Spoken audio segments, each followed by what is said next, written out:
반갑습니다.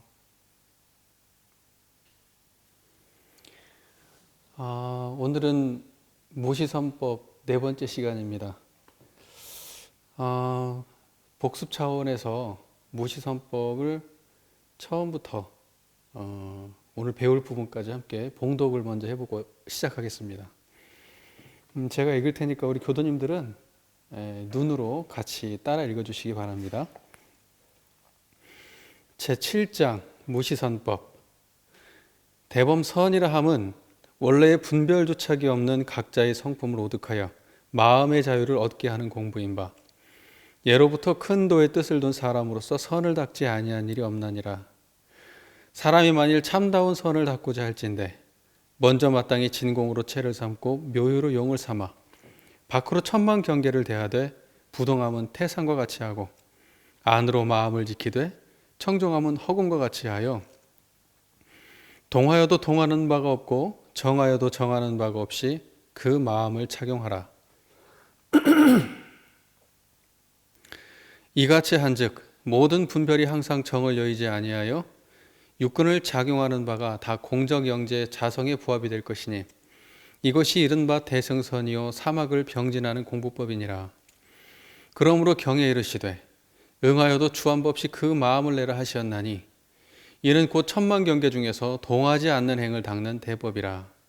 이 법이 심히 어려운 것 같으나 닦는 법만 자상히 알고 보면 괭이를 든 농부도 선을 할 수 있고 마치를 든 공장도 선을 할 수 있으며 주판을 든 점원도 선을 할 수 있고 정사를 잡은 관리도 선을 할 수 있으며 내왕함에서도 선을 할 수 있고 집에서도 선을 할 수 있나니 어찌 구차히 처소를 택하며 동정을 말하리요. 그러나 처음으로 선을 닦는 사람은 마음이 마음대로 잘 되지 아니하여 마치 저 속 일들이기와 흡사하나니 잠깐이라도 마음의 고삐를 놓고 보면 곧 도심을 상하게 되나니라. 그러므로 아무리 욕심나는 경계를 대할지라도 끝까지 싸우는 정신을 놓지 아니하고 힘써 행한즉 마음이 차차 조숙되어 마음을 마음대로 하는 지경에 이르나니 경계를 대할 때마다 공부할 때가 돌아온 것을 염두에 잊지 말고 항상 끌리고 안 끌리는 대중만 잡아갈지니라. 그리하여 마음을 마음대로 하는 건수가 차차 들어가는 거동이 있은즉 시시로 평소에 심히 좋아하고 싫어하는 경계에 놓아 맡겨보되 만일 마음이 여전히 동하면 이는 도심이 미숙한 것이요 동하지 아니하면 이는 도심이 익어가는 증거인 줄로 알라. 그러나 마음이 동하지 아니한다 하여 즉시에 방심은 하지 말라. 이는 심력을 써서 동하지 아니한 것이요 자연히 동하지 않은 것이 아니니 노하도 동하지 아니하여야 길이 잘 되는 것이니라. 이 다음 문장부터 오늘 공부할 부분인데요. 사람이 만일 오래오래 선을 계속하여 모든 번뇌를 끊고 마음의 자유를 얻은즉 철주의 중심이 되고 석벽의 외면이 되어 부귀영화도 능히 그 마음을 달래어 가지 못하고 무기와 권세로도 능히 그 마음을 굽히지 못하며 일체법을 행하되 걸리고 막히는 바가 없고 진세에 처하되 항상 백천삼매를 얻을지라. 이 지경에 이른즉 진대지가 일진법계로 화하여 12선악과 염정제법이 다 제호의 일미를 이루리니 이것이 이른바 불이문이라. 생사자유와 윤회해탈과 정토극락이 다 이문으로부터 나오나니라. 오늘은 이 부분을 공부하겠습니다. 첫 번째 문장을 이렇게 시작합니다. 사람이 만일 오래오래 선을 계속하여 이 문장은 우리가 아무리 강조해도 지나치지 않을 부분입니다. 그것이 바로 오래오래 계속한다는 거지요. 그냥 오래오래 해서만 되는 것은 아닙니다. 우리 교도님들도 잘들 아시다시피 그냥 오래오래 한다고 되는 게 아니라 올바른 방법을 알아서 올바른 방향으로 오래오래 해야 되는 것이죠. 닦는 법을 자상히 알고 바르게 알아서 오래오래 해야 되는 것이죠. 우리가 서울을 가는데 부산 방향으로 가버리면 열심히 가면 갈수록 우리가 가고자 하는 목적지하고는 계속해서 멀어질 수가 있습니다. 그래서 오래오래 하는 것도 물론 중요하지만 어느 방향으로 얼마나 정확히 알고 오래오래 하느냐, 이것이 정말 중요한 문제입니다. 우리 교도님들은 이 부분을 꼭 명심해 주시길 부탁드립니다. 우리 공부를 오래오래 하다 보면 오래오래 공부하신 많은 분들을 뵐 수가 있는데 참 안타까운 사례들이 많이 있습니다. 공부는 열심히 했는데 막상 그 공부한 효력을 발휘하지 못하고 오히려 상만 더 많이 쌓여서 오히려 공부한 것이 공부 안 한 것만도 못한 결과를 초래하는 경우를 우리는 심심치 않게 많이 볼 수가 있습니다. 그래서 저의 경험을 한번 말씀드리고 싶은데요. 저도 벌써 오래오래 공부를 해왔거든요. 그런데 공부를 해오는 과정에서 잘못된 방향으로 오래오래 했던 경험들이 많이 있습니다. 그냥 쭉 앉아서 생각나는 대로 적어보니까 10개 정도가 가볍게 그냥 써졌고 넘어가면 지루할 것 같아서 10개 정도만 간단하게 정리를 해봤습니다. 먼저 이런 경우입니다. 아는 것은 엄청 많은데 공부를 오래오래 했으니까요. 아는 게 많아지죠. 그런데 그 암 속에 진짜 핵심이 없는 거예요. 알맹이가 없는 경우입니다. 우리는 이런 경우를 아주 많이 볼 수가 있습니다. 제가 그랬죠. 아무리 많은 말을 해도 그 속에서 하나의 진리가 드러나야 됩니다. 바로 이론상이죠. 이론상의 맥이 어떠한 말을 해도 어떠한 법문 속에도 그 맥이 흐를 때 그것이 바른 방향으로 공부하고 있는 것이죠. 그런데 알면 엄청 많은데 그 안에 맥이 없어요. 그러면 그 공부는 실효과를 발휘할 수가 없습니다. 이것이 바로 잘못된 방향으로 공부하는 대표적 사례가 될 수 있습니다. 그리고 두 번째, 아는 것은 많은데 그 아는 것이 대종사님의 말씀의 본의와 부합되지 않는 방식으로 많이 알 경우, 그러니까 경전을 보더라도 대종사님의 안목에서 대종사님의 가르치심을 오롯이 받아들여야 되는데 내가 아는 게 너무 많고 내 기본 베이스, 내가 가진 경험과 내가 가진 지식이 너무 많아요. 이걸 가지고 대종사님의 법문 말씀을 나름대로 자기 마음대로 입맛대로 재단하고 판단해서 이해해버리는 경우가 많습니다. 얘기 들어보면 그럴싸한데 뭔가 이상해요. 뭔가 이상해. 저 사람이 말을 엄청 잘한다. 저 사람이 아는 게 많다. 법문이 줄줄 나온다. 그런데 뭔가 결론 내는 부분이 이상해요. 이런 경우가 많습니다. 저도 이런 경우를 겪었죠. 우리 교도님들께서는 대종사님의 법문 가르치심을 받을 때 나의 사경과 주견이 개입된 부분이 혹시 없는지 진지하게 고민하시면서 법문을 보시기를 부탁드립니다. 나의 사경과 나의 경험이 대종사님의 법문을 공부하는 가운데 개입된다면 분명히 그것은 잘못 해석될 확률이 높고 잘못된 길을 가는 경우일 수가 있습니다. 그리고 세 번째, 이런 경우죠. 자기는 공부가 됐다고 혼자 착각하는 경우. 타인들은 다 이 사람이 공부를 잘 못하고 있다, 어설프게 했다라고 생각하는데 자기는 혼자 자가당착에 빠져 있는 거예요. 자기 혼자 잘한다고 생각하고 있는 거예요. 이런 경우가 의외로 굉장히 많습니다. 물론 공부를 열심히 한 케이스예요. 공부를 열심히 하지 않았다고 하면 이런 일이 오지 않죠. 정말 제대로 오래 했다 그러면 물론 그러지도 않겠지만은 어설프게 공부한 분들이 자기가 공부가 됐겠거니 하고 착각에 빠져 있는 경우가 많습니다. 근데 이런 분들은 필히 그분의 말과 행동에서 계속해서 부족함을 드러내요. 계속해서 부족함을 드러냅니다. 그러니까 주위의 사람들은 다 눈치채요.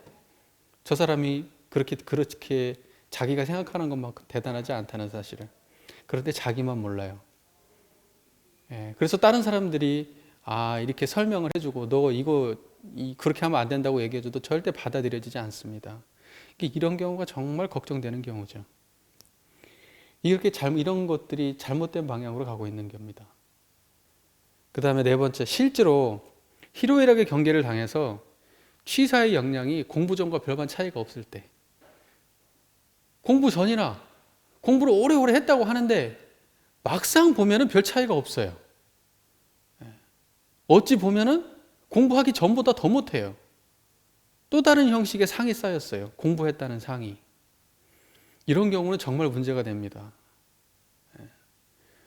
공부를 그렇게 했는데, 공부를 대동사님께서 밝혀주신 이 공부를 가지고 이렇게까지 공부를 했는데도 제대로 된 결과가 나오지 않았다?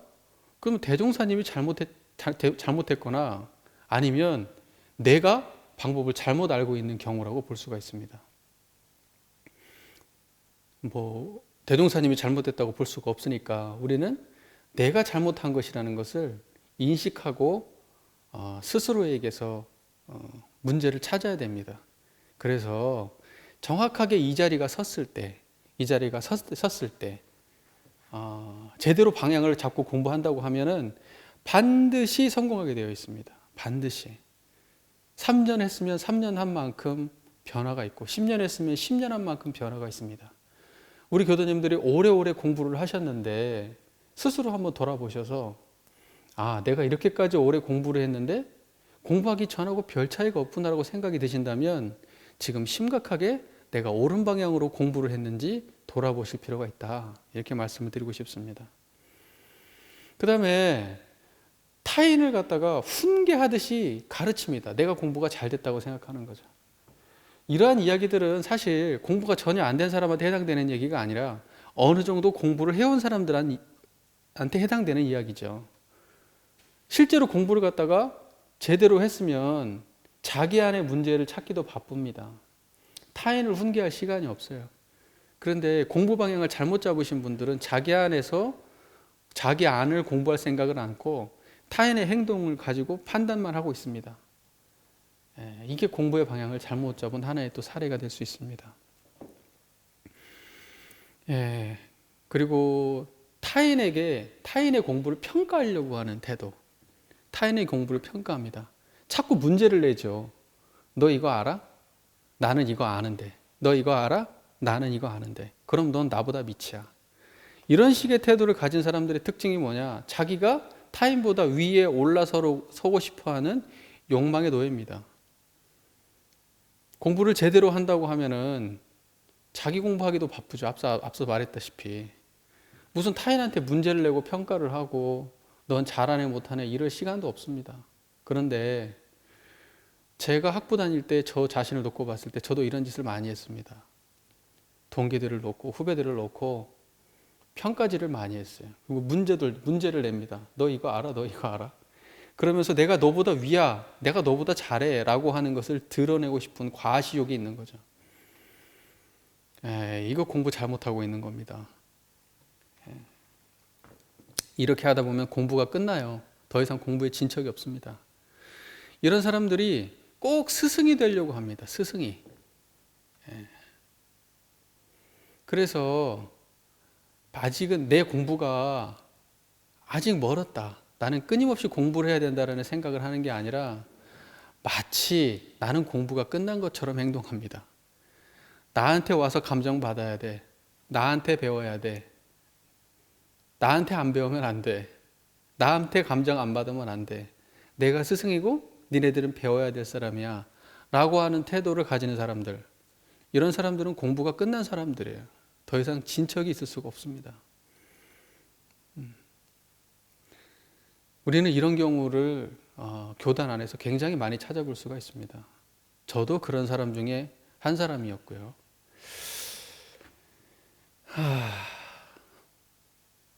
또 한 가지를 더 말씀드리고 싶은데 이런 겁니다.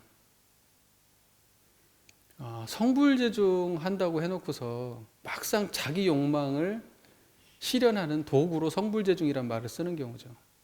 자기는 진심이라고 할지 모르겠지만 옆에서 보면은 그 진실성이 안 느껴지죠. 왜냐하면 하는 행동이 그렇지가 않으니까. 하는 행동은 입으로는 성불재중을 말하지만 하는 행동은 자기를 과시하고 싶은 마음이 더 큰 거죠. 그 집단에서 인정받고 싶고, 이러한 마음들을 빨리 알아채서 내려놔야 되지 않을까 생각합니다. 이 지금 제가 드린 이 몇 가지의 그 잘못된 방향들에 대해서 우리 교도님들 앞에서 참여하는 마음으로 제가 지금 이런 말씀을 드리는데요. 그래도 저는 이러한 실수들을 많이 범하고 살아왔고, 지금도 제가 아는 실수를 다 뻔히 알면서도 끌려가는 경우가 참 많이 있습니다. 하지만은 놓쳐버리는 일은 없는 것 같아요. 환히 압니다. 그래서 완전히 매몰돼 가지고 끌려가는 일은 없습니다. 알면서 하면서 뻔히 알지만 끌려가는 경우는 있어도 전혀 모르고 끌려가는 경우는 거의 없지 않나, 이렇게 생각해 봅니다. 아직도 제가 발견하지 못한 저희 내면에 부족한 부분들이 많이 있을 수 있죠. 자, 우리가 공부를 한다는 것은 이런 겁니다. 그런 걸 환히 드러내는 거예요. 손바닥에 굿을 올려놓고 보듯이 정말 환히 아는 겁니다. 그것이 바로 원불교가 추구하는 선이고, 그 방향이 바로 올바른 공부의 방향이다. 그 방향으로 오래오래 계속해야 된다라는 겁니다. 원불교에서 오래오래 선을 한다고 했을 때, 그때 오래오래 선을 한다 할 때 그때의 선은 뭐냐라고 하면 바로 이겁니다. 앞서 말씀드린 바와 같이 자기 자신이 자기 스스로의 허물을 환히 비추고 환히 아는 것, 이것이 바로 원불교가 원불교에서 지향하는 선이고 바른 방향을 가진 선공부다, 이렇게 할 수가 있습니다. 우리가 이렇게 자기 스스로를 바라보는 방향으로, 이 방향으로, 자기 내면의 방향으로 방향을 잡고 오래오래 했을 때 이것이 바르게 방향이 잡힌 선이라고 우리가 이야기할 수 있습니다. 우리가 이것은 뭐냐면 청정한 이론상의 자리에서 불생불멸이 드러나죠. 우리 스스로를 바라보면 우리 안에 청정한 자리가 있잖아요. 그 청정한 자리, 그걸 불생불멸이라고 합니다.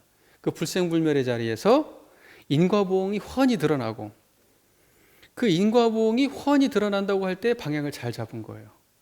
그러면 그 이론상의 자리가 바로 우리가 오래오래 공들여야 할 바른 선의 방향이다라는 겁니다. 우리는 언제나 어디서나 어떤 상황에서나 항상 이 청정한 이론상의 방향을 향해 서 있어야 되는 겁니다. 우리는 그 이론상의 방향을 향해서 물들어야 하고, 우리는 그 이론상을 향해서 기대야 하고, 거기에 의지해야 하고, 거기를 닮아가야 하는 겁니다. 바로 이 이론상을 향하는 이 방향이야말로 원불교 선의 바른 방향이다, 이렇게 말할 수가 있습니다. 그래서 이 자기 스스로의 내면을 향하는 방향이 아니면, 그러면 그것은 올바른 방향의 선이 아니다라는 것을 우리 교도님께서 깊이 자각해 주시기를 부탁 말씀드립니다. 자, 저를 보시겠습니다. 지금 청정한 한 자리에 한번 머물러 보시겠습니다. 지금 교도님들 각자의 앞에 드러나 있는 지금 청정한 자리를 바라보시기 바랍니다. 지금 그 자리를 지금까지 우리가 공부했던 무시선법에 나와 있던 대종사님의 법문 말씀과 지금 여러분들이 체험하고 있는 그 마음의 상태를 한번 비교해 보겠습니다. 맞춰보는 거죠. 그러니까 대종사님 법문 말씀이 바로 지금 여러분이 지금 이렇게 환하고 청정하게 드러내고 있는 이 마음자리를 향하고 있다는 사실을 우리가 확인 한번 해보겠습니다. 자, 우리 교도님들 지금 이 청정한 이 자리가 바로 선의 자리죠. 그리고 이 자리가 바로 원래 분별주착이 없는 각자의 성품 자리죠. 청정한 이 자리가 바로 큰 도라고 불리는 모든 중생을 다 태우는 큰 도, 바로 그 자리죠. 청정한 이 자리가 바로 마음의 자유를 얻는 자리죠. 청정한 이 자리가 바로 진공으로 채를 삼고 묘유로 용을 삼는 자리죠. 청정한 이 자리가 바로 태산과 같이 부동한 자리죠. 청정한 이 자리가 바로 청정함이 허공과 같은 자리죠. 여러분, 우리 교도님들 다 확인되고 계시죠? 청정한 이 자리가 바로 모든 분별이 정을 여의지 않는 그러한 자리죠. 바로 이 자리가 공정영지의 자성에 부합된 자리죠. 바로 이 자리가 대승의 자리고, 바로 이 자리가 사막을 닦는 자리고, 바로 이 자리가 응하여도 주원바 없는 자리고, 바로 이 자리가 천만종계 중에서 동하지 않는 행을 닦는 대법의 자리고, 바로 이 자리가 산원공상을 여의지 않는 자리입니다. 지금 우리 교도님께서 드러내고 있는 이 청정한 한마음짜리가 이 대종사님께서 말씀하시는 모든 법문이 가리키는 그 자리예요. 우리는 이 방향으로 가야 되는 거예요. 대종사님께서는 수많은 법문의 말씀들을 통해서 여기다, 여기다, 여기다 라고 말씀하고 계시는데 우리는 그 방향을 제대로 알고 가고 있는가? 대종사님께서 여기다, 여기다, 여기다 하면서 일관되게 손가락으로 가리키고 계시는데 우리는 자꾸 엄한 데만 바라보고 있는 것은 아닌가? 그래서 제대로 된 방향을 우리가 잡고 가고는 있는 것인가? 우리 교도님들이 깊이 스스로 자신을 성찰해 보시기를 부탁드립니다. 자, 다음 문장으로 넘어가 보겠습니다. 다음 문장은 이렇게 되어 있습니다. 모든 번뇌를 끊고 마음의 자유를 얻은 즉, 모든 번뇌를 끊고 마음의 자유를 얻은 즉. 자, 바른 방법으로 참다운 선을 오래오래 바른 방법으로 이론상 이 자리를 향해서 오래오래 계속 선을 하면 모든 번뇌가 끊어지고 마음의 자유를 얻게 된다는 것입니다. 그리고 이어지는 문장부터는 그렇게 모든 번뇌를 끊고 마음의 자유를 얻게 되면 어떻게 되는가 하고 구체적인 내용들이 이제 그 뒷부분부터 기술되어 있는 겁니다. 자, 모든 번뇌를 끊는다는 이 말은 뭘까요? 모든 번뇌를 끊는다. 그 번뇌라고 하는 것은 탐진치죠. 또 우리가 108번뇌라는 이야기도 많이 하잖아요. 이 번뇌라고 하는 것은 헤아릴 수 없는 수많은 마음작용입니다. 이것이 내가 의도치 않은 모든 마음작용들, 그것을 다 번뇌라고 하는 겁니다.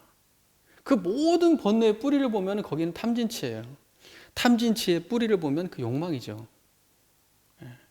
결국은 뭐냐면 우리는 욕망의 존재들이고 욕망이 존재하는 한 수많은 번뇌가 따라서 함께 존재하고 있습니다. 욕망이라고 해서 부정적인 것만은 아니죠. 그 욕망을 잘 쓰면 세상을 이롭게 하는 것이고 그 욕망을 잘못 쓰면 세상을 고통스럽게 하는 것입니다. 그래서 우리가 다시 앞으로 돌아와서 우리가 이 모든 번뇌를 끊는다는 거, 이 번뇌를 끊는다는 게 이게 무슨 말이냐, 이 부분에 대해서 우리가 한번 생각을 해봐야 되는데, 이 모든 번뇌를 끊는다는 것은 그 번뇌가 없는 자리에 머무르고 청정한 그 자리에만 머무르고 허무정매 자리에만 머문다 이런 말이 아니고, 그 번뇌를 끊는다는 그 말은 이 모든 번뇌를 청정한 이 자리 위에 올려놓는다 이 뜻이에요. 청정한 이 자리에서 드러나게 만든다. 이게 번뇌를 끊는다는 거예요.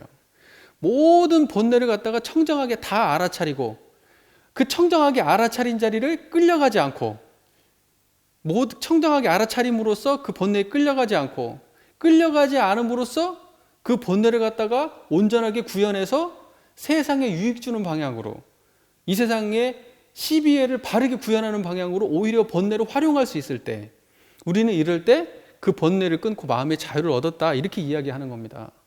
번뇌를 끊고 마음의 자유를 얻었다고 하는 것이 그냥 그거 번뇌가 끊어진 그 상태에 머문다 이런 뜻이 아니라 번뇌가 끊어진 그 상태에서 모든 번뇌를 다 부려쓴다. 모든 번뇌를 부려쓰는 지경까지를 가야 마음의 자유를 얻었다라고 이야기하는 겁니다.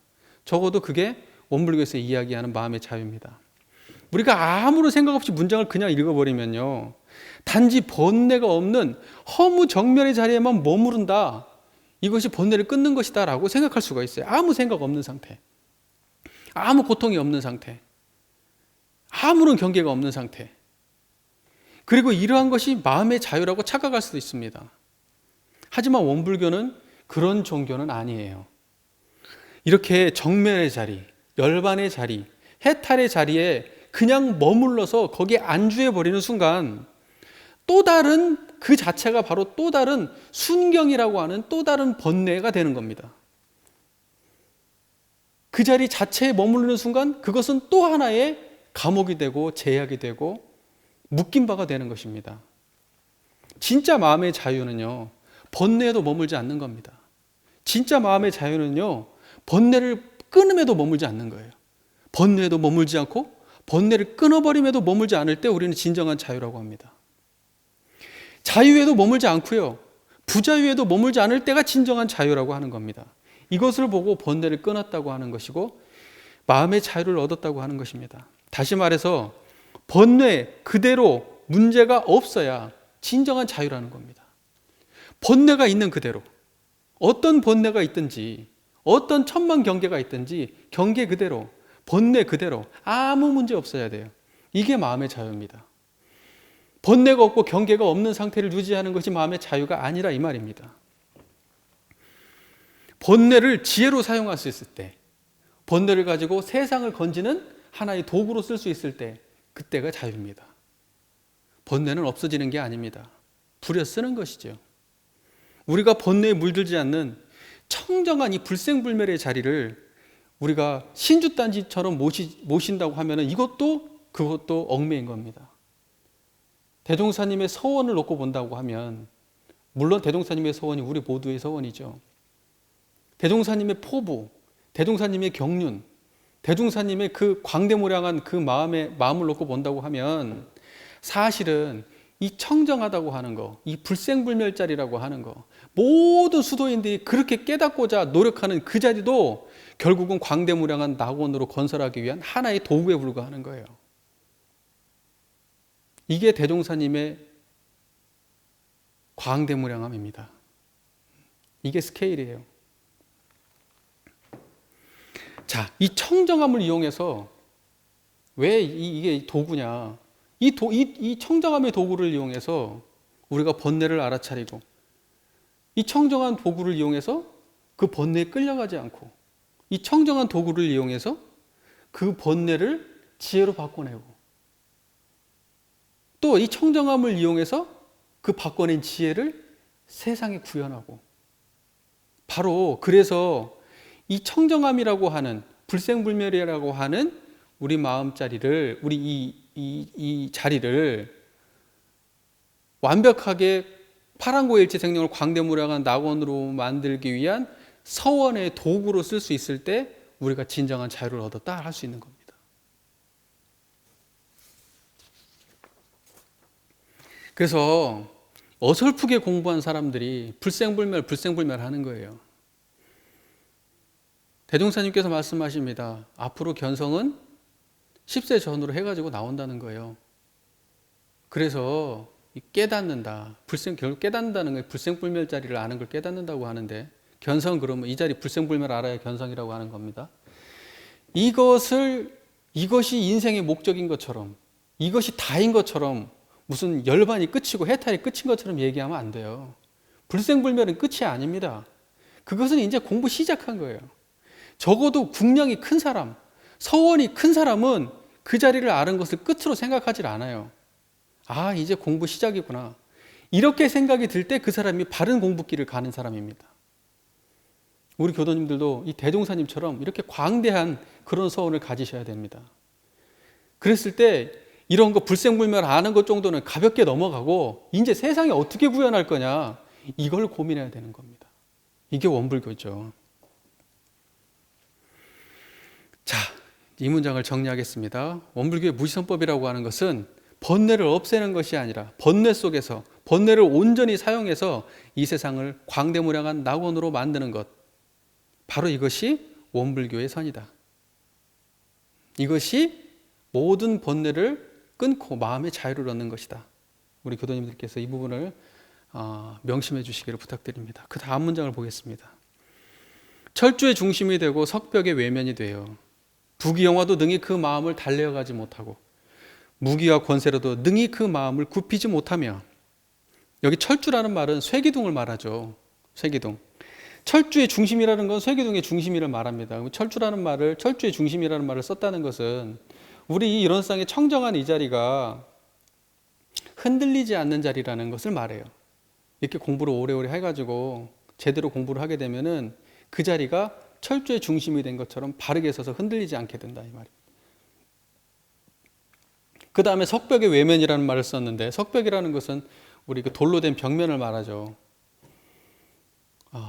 이렇게 우리가 성을 이렇게 돌로 된 성벽을 보면은 그것은 밖에서 침입을 막아내기 위해서 있는 거잖아요. 그것이 제대로 견고하게 쌓여져 있으면 침입자가 침입을 할 수가 없겠죠. 그런 것처럼 우리 그 일원상의 자리가 견고해지면 밖으로부터의 경계로부터 안전하게 그걸 지켜낼 수 있다라는 의미에서 석벽의 외면이라는 그런 말을 쓰신 거로 생각이 듭니다. 이렇게 되면 이 마음은 부귀영화로도 달래어가지 못하고, 그 다음에 무기와 권세로도 그 마음을 굽히지 못한다는 겁니다. 이게 달래어가지 못한다는 거니 꼬드길 수가 없다. 그걸 꼬드겨낼 수가 없다는 거죠. 꼬셔도 넘어오질 않는다는 겁니다. 이게 달래어가지 못한다, 이런 표현인데요. 자,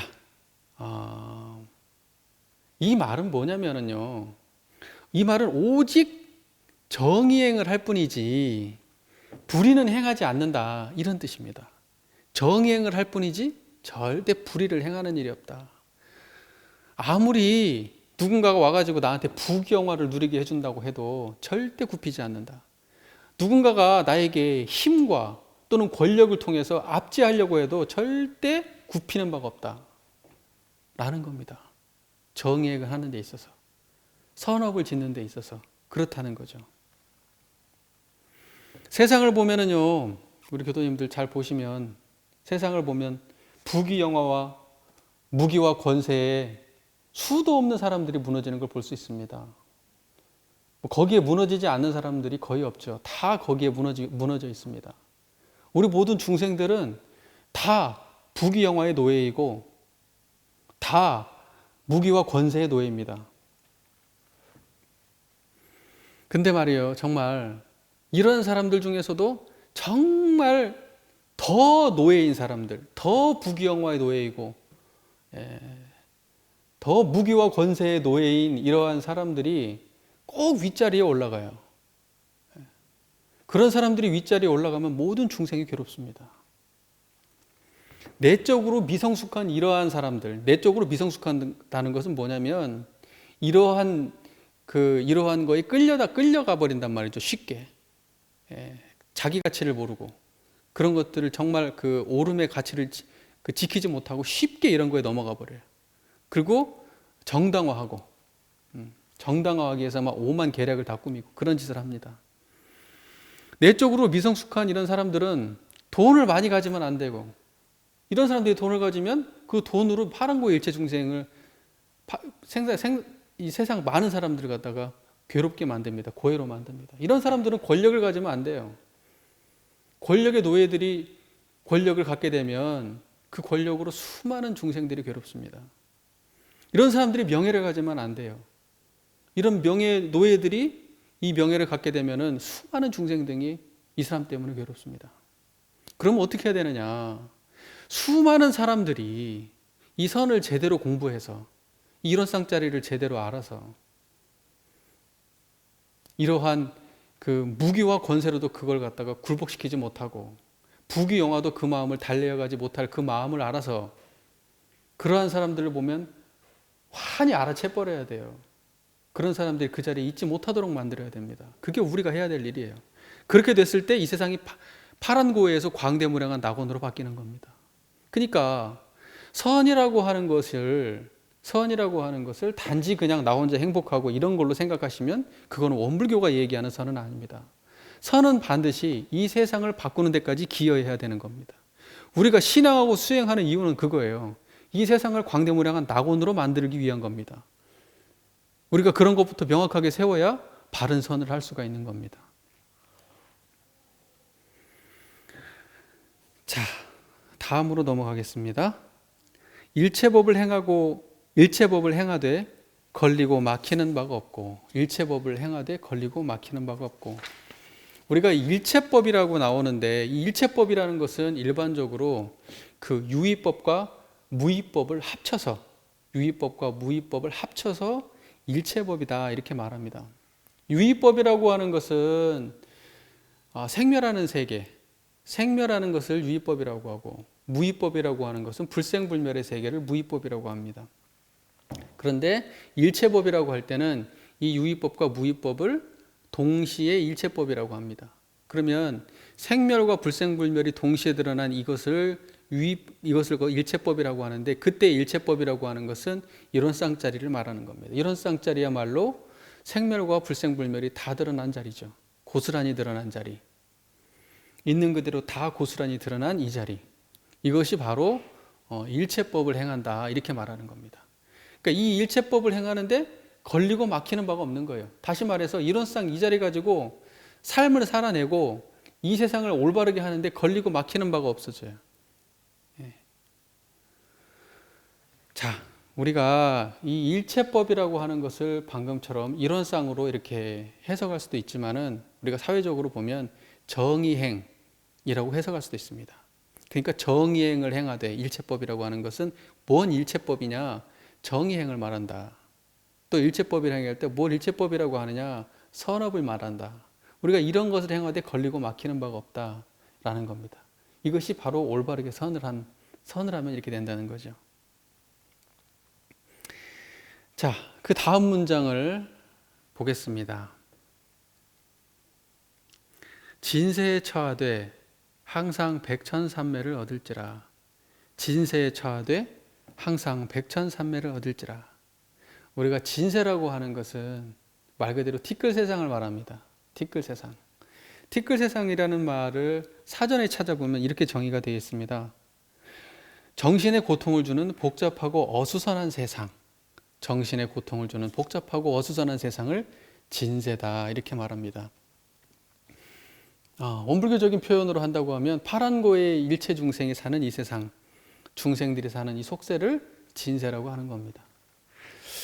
이 진세는 어떠냐? 시기심과 탐심과 진심과 치심이 요동치고 있고, 부귀영화와 무기와 권세를 구하기 위한 물질의 노예들이 버글버글한 이 세상, 이게 진세라는 겁니다. 진세. 이런 진세에 처한다고 해도, 그 모든 다양한 상황들 속에 처한다고 해도, 모든 중생의 경계에 놓인다고 해도 항상 이 삼매의 자리를 놓치지 않는다는 거예요. 우리가 삼매는 이 잡념 없는 청정한 자리를 삼매라고 하는 겁니다. 이 잡념 없는 청정한 자리를 삼매라고 하는데, 이 자리가 드러나는 상태를 삼매라고 하는데, 어떠한 세상의 진세, 세상의 세속적 경계와 상황에 어떠한 상황에 놓여진다고 하더라도 항상 이 청정한 삼매의 자리를 놓치지 않을 때 이걸 보고 백천삼매를 얻었다 이렇게 표현하는 겁니다. 백천삼매라고 하니까 삼매가 종류가 다양해가지고 삼매의 경지가 다양하고 삼매의 종류가 다양하다, 이렇게 해석하면 안 됩니다. 우리 교도님들이 저를 보고 있는 지금 이 청정한 자리, 이 자리가 바로 삼매의 자리입니다. 삼매의 자리는요 하나뿐이에요. 단 하나입니다. 백천삼매라고 하니까 삼매의 종류가 많다 이렇게 해석하시면 그건 땡이에요.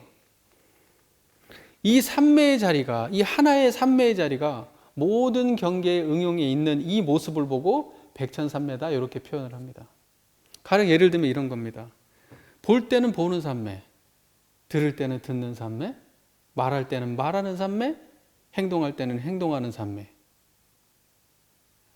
생각할 때는 생각하는 삼매, 감정이 일어날 때는 감정이 일어나는 삼매. 이것이 다 삼매예요. 그러니까 육군 동작이 헤아릴 수가 없죠. 그 수많은 헤아릴 수 없는 육군 동작을 다 청정한 이 자리에서 드러낼 때 이걸 보고 백천삼매라고 하는 거예요. 그러니까 청정한 한 자리가 안 드러나면 그건 삼매가 아니에요. 자, 고요함이 드러났어요. 그러면 그건 삼매가 아니에요. 고요함도 하나의 경계입니다. 그 다음에 어떠한 뭐가 드러난다고 해도 그건 삼매가 아니에요. 여러분들이 체험하는 어떠한 모습이 드러나면 그건 삼매가 아니에요. 삼매는 어떠한 무엇이 있든 그것을 드러내는 청정한 그 바탕자리, 이 자리가 드러났을 때만을 삼매라고 하는 겁니다. 우리 교도님들이 지금 여기가 바로 삼매예요. 우리 교도님들이 백천삼매를 지금 누리고 계신 겁니다. 자, 그 다음 문장을 보겠습니다. 이 지경에 이른즉 진대지가 일진법계로 화하여. 이 지경에 이른즉 진대지가 일진법계로 화하여. 이 문장에서 이 지경에 이른즉이라는 말은 이 앞서 공부했던 이 앞의 문장을 받는 말이죠. 이 앞의 문장을 말하는 겁니다. 그러니까 이런 거죠. 사람이 만약 오래오래 선을 계속하여 모든 번뇌를 끊고 마음의 자유를 얻은즉 철주의 중심이 되고 석벽의 외면이 되어 부귀영화도 등이 그 마음을 달래어가지 못하고 무기와 권세라도 등이 그 마음을 굽히지 못하며 일체법을 행하되 걸리고 막히는 바가 없고 진세에 처하되 항상 백천삼매를 얻을지라. 이 부분이 이렇게 된즉 이게 이 지경에 이른즉이라는 말이잖아요. 종합해서 간단하게 말하자면 이론상을 완전히 자기 삶에 응용하게 된즉 이렇게 생각하시면 좋을 것 같아요. 이론상의 이 자리를 떠나지 않고 이 안에서 완벽하게 내가 사라질 수 있게 된즉 이렇게요. 진대지라는 말은 뭡니까? 온 세상을 진대지라고 합니다. 사전 찾아보니까 그렇게 나와요. 온 세상이 진대지다. 그 다음에 일진법계라는 뭐냐? 하나의 참된 세계를 일진법계라고 합니다. 풀어서 말씀드리면 이 세상이 진대지가 온통 하나의 참된 세계로 변화한다. 참된 하나의 세계로 변화한다. 이 말입니다. 자, 이 말을 조금 구체화시켜서 말하자면 육근작용. 자, 진세라고 하는 것이 이 진대지라고 하는 것이 온 세상이라고 하는 것이 우리 육근작용 말고는 없는 겁니다. 우리가 온 세상이라고 이야기할 때 우주 만유라고 이야기할 때 뭔 이야기를 해도 만법이라고 얘기해도 전부 다 육군 안에서 육군을 떠나서는 없는 겁니다. 그러니까는 여기서 진대지라고 할 때 이것은 뭐냐면 육군 안에서의 세계입니다. 철저하게. 자, 이 참된 이 세계는 그 육군을 작용하는 이 모든 것이 이 일진법계 하나의 참된 이 자리를 떠나지 않을 때, 참된 하나의 이 세계를 떠나지 않을 때, 이런 뜻입니다. 화한다 이 말은 뭐냐? 화한다. 화한다는 것은 청정한 이 자리에서 드러난다 이 말입니다. 청정한 이 자리에서 드러내진다 이 말입니다. 청정한 이 자리에 올라타 있다 이 말입니다. 이게 화하는 거야. 그러니까 눈으로 보이는 온 세상, 눈으로 보이는 온 세상이 청정한 일진법계 자리에서 드러난다라는 겁니다. 귀로 들리는 온 세상이 청정한 일진법계 자리에서 드러난다는 거예요. 입으로 느껴지는 이 모든 것이 이 진대지가 이 온 세상이 청정한 일진법계에서 드러난다는 것입니다. 생각하고 감정하고 판단내는 이 온 세상이 청정한 일진법계 자리에서 드러나는 겁니다. 몸으로 행동하고 그 다음에 느껴지는 이것이 이 온 세상이 청정한 일진법계 자리에서 드러난다는 거예요. 자, 지금 우리 교도님들 저를 한번 봐주시죠. 청정한 바로 이 자리에서 제가 드러나고 있죠. 이게 진대지가 일진법계로 화했다라는 말입니다. 결국은 이론상 한 자리 드러나는 모습의 다른 표현인 겁니다. 이게. 자, 그 다음에 문장을 보겠습니다. 12선악과 염정제법이 다 제호의 일미를 이루리니. 12선악과 염정제법이 다 제호의 일미를 이루리니. 12선악과 염정제법이라는 말은 옳고 그름과 선함과 악함과 더럽고 깨끗한 이 모든 차별 현상들을 말합니다. 그것을 보고 12선악 염정제법이라고 얘기하는 겁니다. 그러니까 제법이라는 말은 보통 아까 이 생멸법과 불생불멸법 중에서 어느 쪽에 속하냐 그러면 생멸법에 속하는 이야기예요. 이것을 갖다가 여기서 왜 생멸법에 속하는 얘기라고 하면 그 앞에 대전제가 붙죠. 12선악과 염정제법. 십이산업과 염정 이것들에 대해서 얘기하고 있으니까 이것은 뭐냐면 생멸법에 속하는 이야기죠. 근데 제호의 일미를 이룬다 할 때 그러면 제호는 뭐냐? 제호라고 하는 것은 우리가 보통 그 우유를 숙성하는 5단계가 있는데 우유를 숙성하는 5단계에서 그 맨 마지막에 가장 맛있는 그 단계, 그걸 숙성해 가지고 낼 수 있는 가장 완벽한 맛을 내는 그 단계, 그 단계를 제호라고 한답니다. 제호.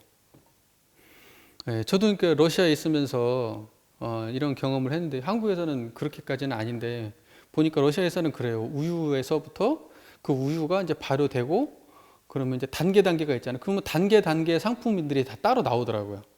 이게 어느 정도 발효된 단계 상품이 있고 이게 어느 정도 발효된 단계 상품이 있고 이렇게 나와요. 그러니까는 우유가 발효된 단계에서 가장 맛있는 단계에 발효된 상태를 갖다가 제호라고 한다. 우리 교수님 이렇게 이해하시면 좋을 것 같아요. 그 제호의 한맛. 자, 그러니까 12산업과 염정제법이 제호의 일미를 이룬다. 12산업과 염정제법이 제호의 일미를 이룬다는 것은 뭐냐면 수많은 모든 차별 세계가 한맛짜리에서 드러난다는 거예요. 최고의 한맛짜리에서. 그 맛은 맛인데 일미인데 하나의 맛인데 최고의 하나의 맛이에요. 그러면 이때 최고의 하나의 맛은 뭐냐? 청정한 이 자리를 말하는 거예요. 이게 최고의 하나의 맛이에요. 이거보다 맛있는 세계는 없는 거예요. 이게 가장 맛있는 거예요. 이거 제호의 일미란 말이죠. 그러니까는 뭐냐면 옳고 그름이 이 자리에서 드러나는 거예요. 한 맛이죠. 자, 우리 교도님들 보세요. 저를 보세요. 우리 교도님들이 화를 낼 때도 그 자리, 기분 좋을 때도 그 자리죠. 이게 제호의 일미예요. 우리 교도님들이 걸어갈 때도 그 자리, 숨 쉴 때도 그 자리죠. 이게 제호의 일미입니다. 우리가 오를 때도 그 자리, 걸을 때도 그 자리. 그게 제호의 일미예요. 이게 이로울 때도 그 자리, 해로울 때도 그 자리. 이게 제호의 일미입니다. 더러울 때도 그 자리, 깨끗할 때도 그 자리. 이게 제호의 일미예요. 그러니까 12선악 염정제법이라고 하는 수많은 차별의 세계들, 수많은 가치가 다른 이 세계들, 수많은 옳고 그름이 존재하는 이 세계가 전부 다 이 자리에서 드러날 때 그것은 한 맛이다 이 말이에요. 그게 제호의 일미입니다. 근데 그 맛도 그냥 맛이 아니라 최고의 한 맛이에요. 현상의 모든 차별 세계가, 다시 말해서 모든 번뇌가 다 진리화되는 겁니다. 진리화. 이 청정한 자리에서 드러날 때 화한다고 했죠. 이 진리화되는 겁니다. 이렇게 될 때 한 맛을 내게 돼요. 한 맛을. 이것이 제호의 일미를 이룬다라는 겁니다. 정말 멋진 표현이죠.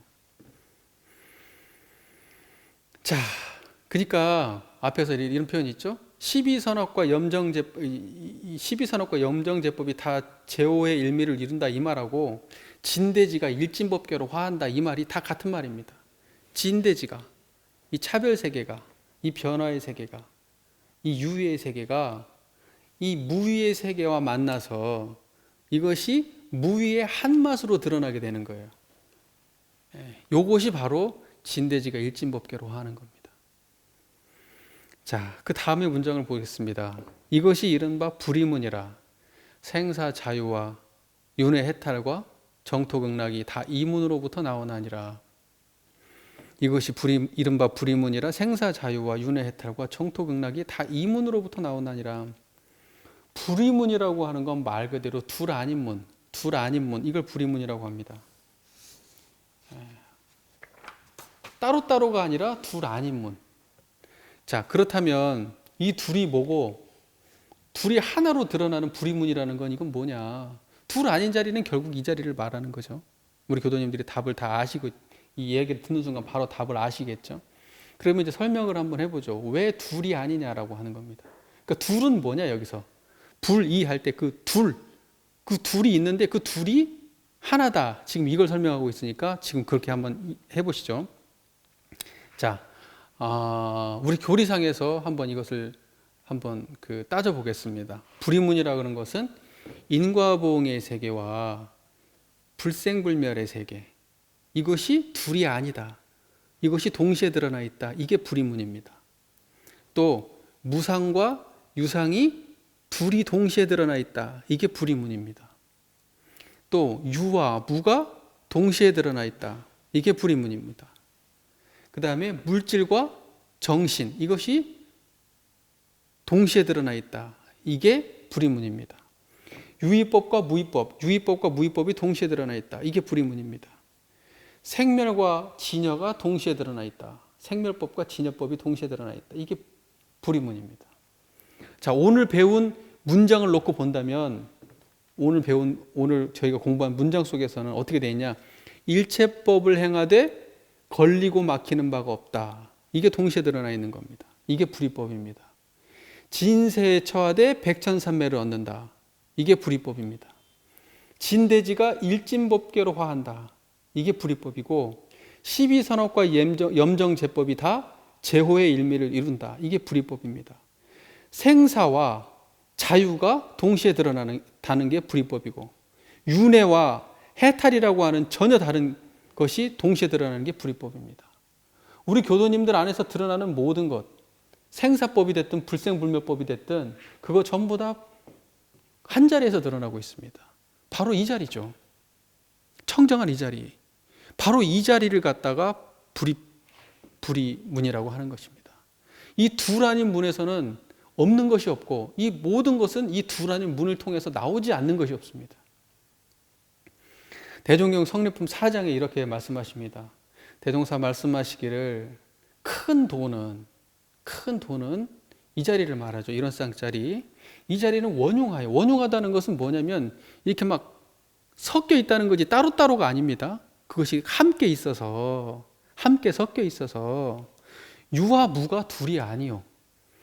이와 사가 둘이 아니며 생과 사가 둘이 아니요. 동과 정이 둘이 아니니 둘 아닌 이문에는 포함하지 아니한 바가 없나니라. 둘 아닌 이문이 뭐죠? 불의문입니다. 둘 아닌 이문에는 포함하지 아니한 바가 없나니라. 우리 교도님들이 고통스러운 바로 그 자리가 행복한 그 자리고요. 우리가 윤회하는 그 자리가 해탈하는 그 자리고요. 복 받는 그 자리가 죄 받는 그 자리고요. 그래서 이 자리에서 안 나온 것이 없어요. 우리 교도님들은 뭔 생각을 하고 뭔 오만 걸 다 해도 이 둘아닌 문에서 나오는 겁니다. 다. 이게 불의문이에요. 그래서 우리 교도님들께서 지금 저를 보고 있는 가운데에 저를 보는 자리가 동시에 존재하고 있죠. 이게 불의문이에요. 그래서 우리는 이 불의문을 떠날 수 없습니다. 이 불의문 안에서 모든 게 다 있어요. 생사, 자유와 윤회, 해탈과 정토, 극락이 다 여기에서 나와요.